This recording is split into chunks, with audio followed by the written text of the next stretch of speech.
বন্ধুরা, দিন দিদি ফেসিলের আরেকটা নতুন এপিসোডে আপনাদের সবাইকে স্বাগত জানাই। আশা করি সবাই খুব ভালো আছেন। যদিও এখন কিন্তু বৃষ্টির মরশুম শুরু হয়ে গেছে, তবে গরম কিন্তু এখনো মোটেই কমছে না, যথেষ্ট গরম রয়েছে। আর এই গরমের দিনে কিন্তু একটু হালকা জাতীয় খাবার খেতে আমাদের ভালো লাগে, বিশেষ করে টক জাতীয় খাবারটাই কিন্তু এই সময় আমাদের খেতে বেশ ভালো লাগে। আজকে আমরা আপনাদের জন্য কিন্তু একদম নতুন রকমের একটা রেসিপি নিয়ে এসেছি। আপনারা জানেন যে গরমের পক্ষে লাউটা একটা খুবই উপকারী সবজি, কিন্তু ওই একঘেয়ে লাউ ঘন্ট আমাদের সবসময় তো ভালো লাগে না। আজকে আমরা সেই জন্য লাউ দিয়ে একদম নতুন ধরনের একটা রেসিপি আপনাদের জন্য নিয়ে এসেছি। তাহলে চলুন প্রথমে দেখিয়ে দিই আমরা কি কি উপকরণ দিয়ে আজকে রান্নাটা করব। আমরা একটা মাঝারি মাপের লাউয়ের অর্ধেকটা নিয়েছি, সেই অর্ধেকটাকে আমরা আবার এইভাবে দুটো টুকরো করে নিয়েছি। নিয়েছি একটা মাঝারি মাপের আম, সেটাকে ছোট টুকরো করে কেটে নিয়েছি। আর যা যা উপকরণ আছে, এখানে আছে লঙ্কার গুঁড়ো, হলুদ গুঁড়ো, পাঁচফোড়ন, গোটা শুকনো লঙ্কা, নুন, আর এখানে আছে গুড়ের পাউডার, আর নিয়ে নিয়েছি বেসন। আজকে আমরা যে রেসিপিটা বানাবো সেটা হচ্ছে লাউয়ের অম্বল। প্রথমেই যেটা করব, দেখুন একটা গ্রেটার নিয়ে এসেছি। এই গ্রেটারে আমরা এই লাউয়ের টুকরোগুলো ভালোভাবে গ্রেট করে নেব।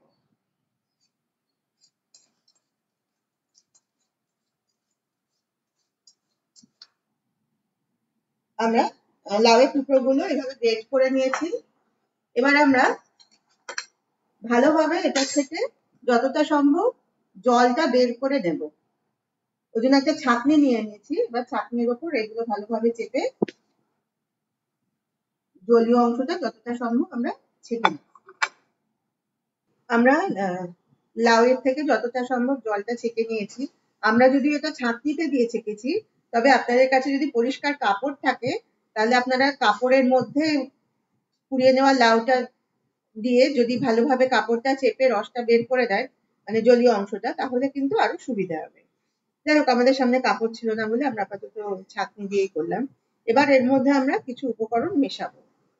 প্রথমে দিচ্ছি এই ছোট চামচের হাফ চামচ মতো নুন,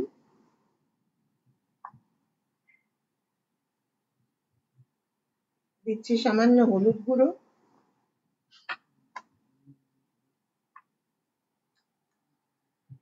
দিয়ে দিচ্ছি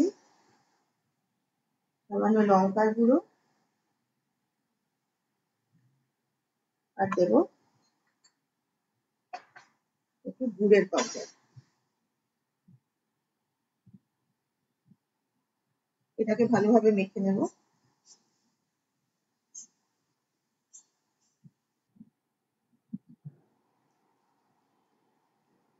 সব উপকরণগুলো ভালোভাবে মিশিয়ে দিয়েছি, মেখে নিয়েছি। এবার এর মধ্যে দেব পরিমাণ মতো বেসন। বেসনটা একটু দিয়ে দেখে নিতে হবে যে ঠিক কতটা বেসন দিলে আমরা বড়াগুলো ভেজে দিতে পারবো, ততটুকুই দেব। মেখে মেখে দেখে নেব। আমরা লাউটা বেসন দিয়ে মেখে নিয়েছি। এখানে আমরা 4 চামচ, বড় চামচের 4 চামচ বেসন ব্যবহার করেছি। এবার চলে যাব রান্নাঘরে।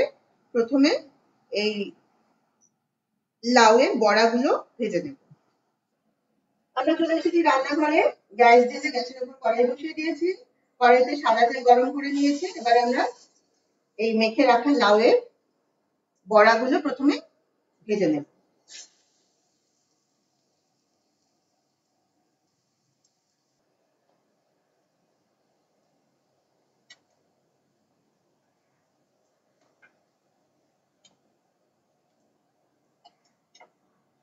আমরা লাউয়ের বড়াগুলো ভেজে নিয়ে প্লেটে তুলে রেখেছি। এবার কড়াইতে দিয়ে দিয়েছি আর সামান্য সাদা তেল। এবার দিয়ে দিচ্ছি হাফ চামচ মতো পাঁচফোড়ন আর দুটো গোটা শুকনো লঙ্কা। এগুলো আমরা ফোড়ন হিসেবে দিলাম।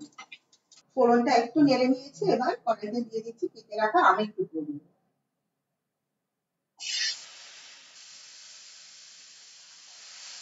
একটু নেড়ে নেব। তারপর এর মধ্যে দিয়ে দেবো সামান্য হলুদ আর নুন,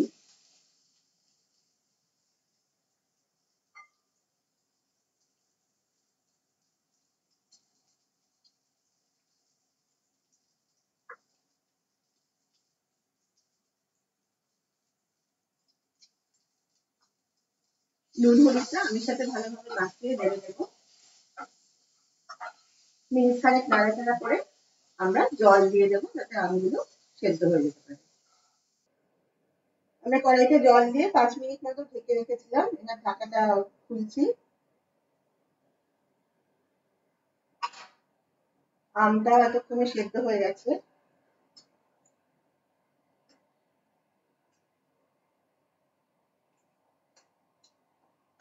এবার আমরা দিয়ে দেব গুড়ের পাউডার। আমরা মিষ্টির জন্য চিনিটা না ব্যবহার করে এই গুড়ের পাউডারটাই ব্যবহার করব। মিষ্টিটা আপনারা আপনাদের পছন্দ অনুযায়ী দেবেন, যে যেরকম মিষ্টি খেতে পছন্দ করেন সেইভাবেই দেবেন।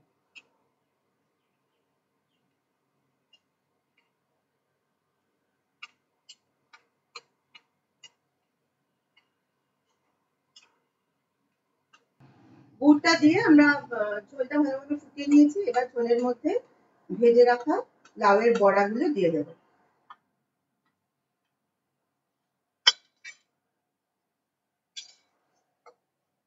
এটা খুব বেশি সময় উনুনে রাখবো না, 1 থেকে 2 মিনিট মতো এটা ফুটিয়ে নেব, তাহলে আমাদের আজকের রান্নাটা একেবারে রেডি হয়ে যাবে। এই যে দেখুন চলে এসেছে আমাদের আজকের রেসিপি, লাউয়ের টক বা অম্বল। যারা লাউ সবজিটা একেবারেই খেতে পছন্দ করে না, তাদেরও যদি এইভাবে একবার বানিয়ে দেন, তাহলে আমাদের বিশ্বাস তারাও কিন্তু খুব পছন্দ করেই খাবে, এবং এটা যে লাউ দিয়ে বানানো সেটা কিন্তু তারা কেউই বুঝতে পারবে না। তাই সবাইকে আমি অনুরোধ করছি আপনারা অন্তত একবার হলেও এইভাবে বাড়িতে এই রান্নাটা করে খেয়ে দেখবেন, আর কেমন লাগলো সেটা অবশ্যই আমাদের কমেন্ট করে জানাবেন। যারা ইউটিউব থেকে আমাদের এই ভিডিওটা দেখছেন তাদের কাছে আমাদের অনুরোধ, আপনারা প্লিজ আমাদের হিন্দি ডিসকাশন চ্যানেলটাকে সাবস্ক্রাইব করে আমাদের পাশে থাকুন। আর যারা ফেসবুক থেকে দেখছেন তাদের কাছে আমার অনুরোধ, প্লিজ হিন্দি ডিসকাশন এই ফেসবুক পেজটাকে আপনারা ফলো করুন, আর ভিডিওটা শেয়ার করুন আপনাদের পরিচিত সকলের সঙ্গে। আর ভিডিওটা ভালো যদি আপনাদের লাগে তাহলে প্লিজ একটা লাইক দেবেন, আর অবশ্যই কমেন্ট করে জানাবেন এই রান্নাটা খেয়ে আপনাদের কেমন লাগবে। তাহলে সবাই ভালো থাকবেন। আবার আগামীকাল আপনাদের সঙ্গে দেখা হবে একটা নতুন রেসিপি নিয়ে। আজ তাহলে আসি।